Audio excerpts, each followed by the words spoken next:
Bonjour à tous et bienvenue sur Au cœur de la guérison, un podcast chrétien pour les blessés de guerre de la vie. Dans ce nouvel épisode, nous parlerons des états du cœur selon la parole de Dieu. Alors, asseyez-vous, détendez-vous et laissez le Saint-Esprit vous guider dans cette exploration biblique du cœur. Avant de commencer, j'aimerais faire cette prière avec vous. Père très saint, c'est avec beaucoup de joie que je me tiens devant toi en cet instant. La joie de te servir, la joie d'être un instrument entre tes mains, la joie d'être un canal de bénédiction pour mon prochain. Prends le contrôle de ce moment, Saint-Esprit, afin que ce ne soit pas mon intelligence qui dirige ce moment d'échange avec mes frères et mes sœurs, mais que ce soit toi et toi seul.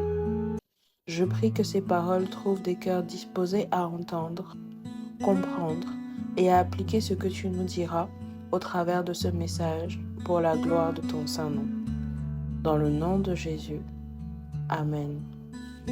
Aujourd'hui, nous continuerons notre petite étude sur la parabole du semeur.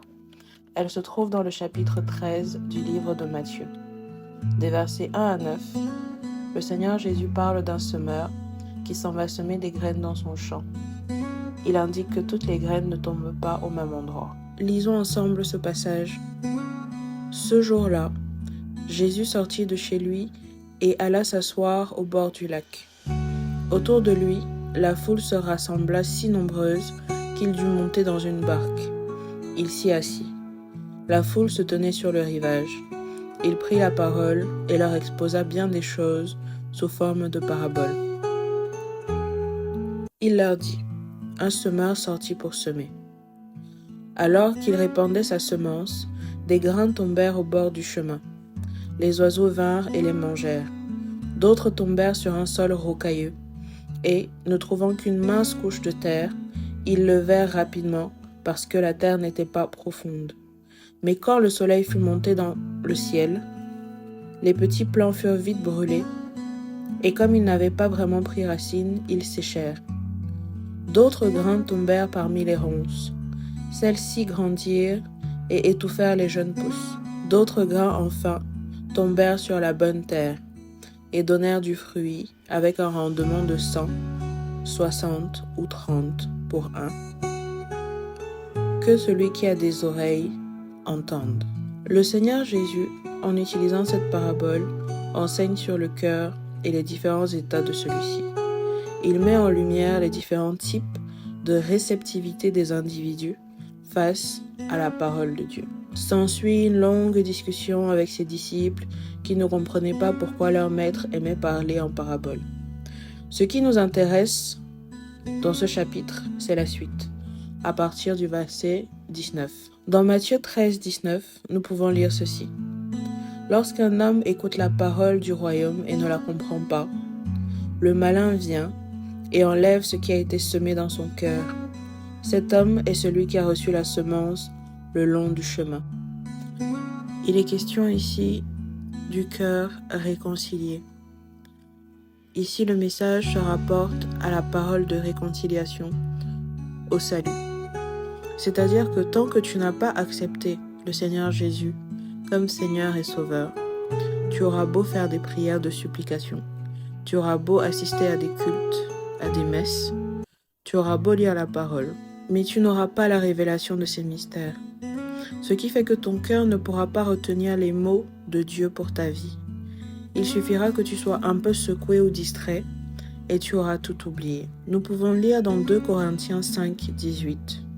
Car Dieu était en Christ, réconciliant le monde avec lui-même, en n'imputant point aux hommes leurs offenses, et il a mis en nous la parole de réconciliation. Donc, tant que ton cœur n'est pas réellement réconcilié avec Dieu par le Christ, il te sera compliqué d'accéder à la guérison de tes blessures intérieures, parce que c'est le Seigneur qui restaure les cœurs brisés, les âmes meurtries, et qui donne la paix du cœur véritable. Le Seigneur Jésus a dit qu'il est le chemin, la vérité et la vie.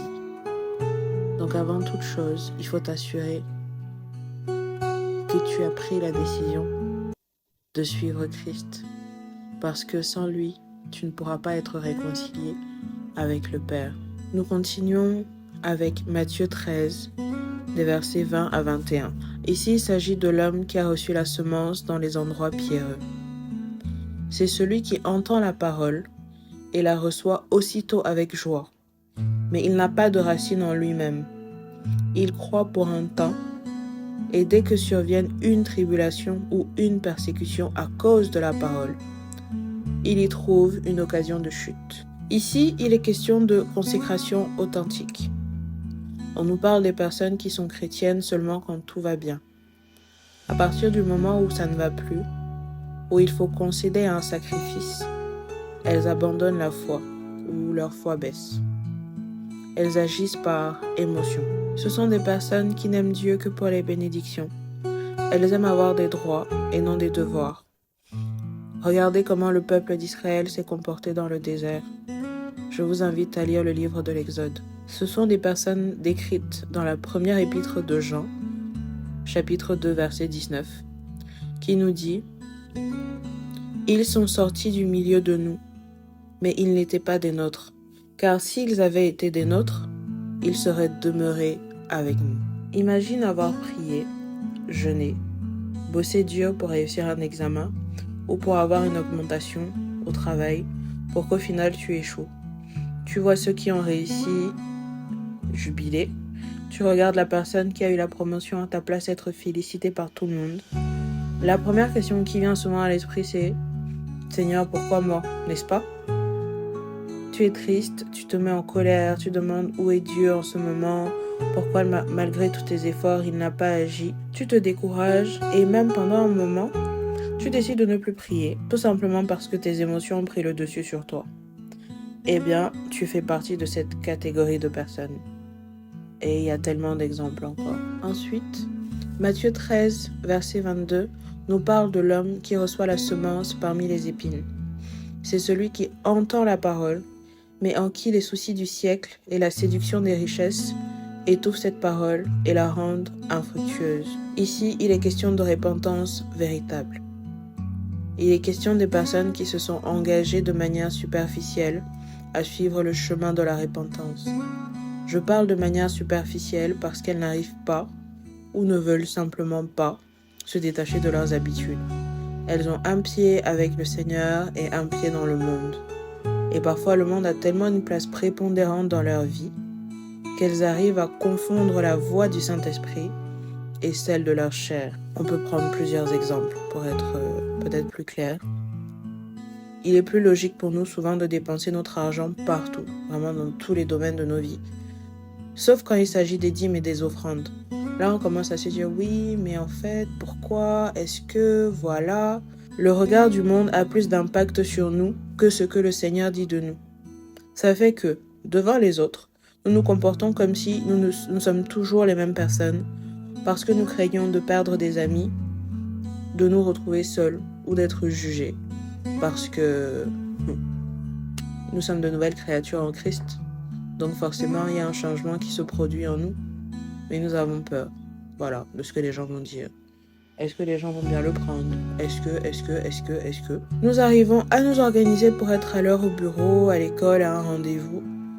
Mais à l'église le dimanche, c'est compliqué. Ou un programme de l'église en semaine, c'est hyper compliqué. Nous prenons beaucoup plus soin de notre apparence physique que de notre être spirituel. Ah oui, il faut faire du sport, il faut manger... faut manger équilibré, il faut toujours être beau, il faut toujours être belle, parfumée, etc., etc. Pendant ce temps, la Bible est là, quelque part dans un tiroir ou au chevet du lit même. Elle prend la poussière et notre esprit réclame, mais on ne prend pas soin de lui. Un autre exemple, passer du temps avec le Seigneur est moins important qu'une sortie en famille ou entre amis. C'est-à-dire que vous avez un programme entre amis, vous avez un programme en famille, vous allez vous organiser, vous allez tout faire pour y assister. Mais si il faut vous réveiller à une certaine heure ou dégager un moment dans votre emploi du temps pour passer du temps avec le Seigneur, là, ça devient compliqué. Tu sais, ce sont de petites choses comme ça qui arrivent à tout le monde, hein, qui peuvent arriver à tout le monde, qu'on peut trouver banales, mais en fait qui ont beaucoup d'importance. Et enfin, nous voulons tout de suite. Plutôt que d'être patient, nous voulons prendre des raccourcis pour arriver à nos fins. J'aime bien ce terme de génération fast-food, c'est-à-dire qu'on veut tout de suite. La facilité, les chemins les plus courts. Travailler, c'est compliqué. Si on veut un truc, il faut trouver des voies et moyens, même si elles ne sont pas forcément bonnes ou bons pour arriver à notre fin. Et franchement, on s'en rend pas compte, mais ce n'est pas l'idéal. Ce passage de Jacques, chapitre 4, verset 4, est assez cru, mais nécessaire pour nous tous dans cet échange. Il dit ceci: « Adultères que vous êtes, ne savez-vous pas que l'amour du monde est inimitié contre Dieu?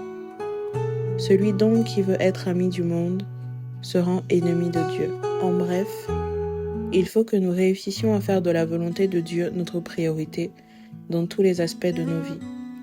Il faut pouvoir s'engager avec Dieu comme on le fait au boulot, dans nos amitiés, en amour, dans la vie de tous les jours. Enfin, Matthieu 13, 23 nous parle de la bonne terre. Celui qui a reçu la semence de la bonne terre, c'est celui qui entend la parole et la comprend.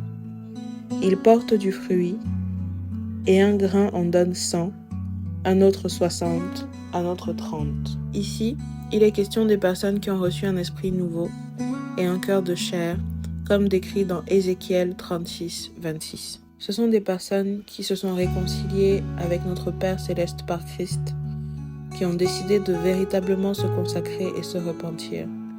Ce sont des personnes transformées et dont le système de pensée a été renouvelé par la parole de Dieu.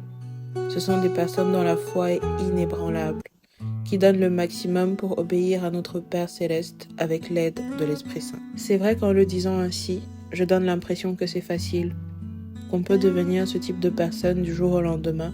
Eh bien, c'est faux. C'est tout un processus qui commence par une décision, celle de suivre Christ, de s'abandonner totalement à lui et de laisser l'Esprit Saint nous façonner. Quand je parle de façonner, j'aimerais que vous visualisiez l'image de fabrication d'un vase en argile.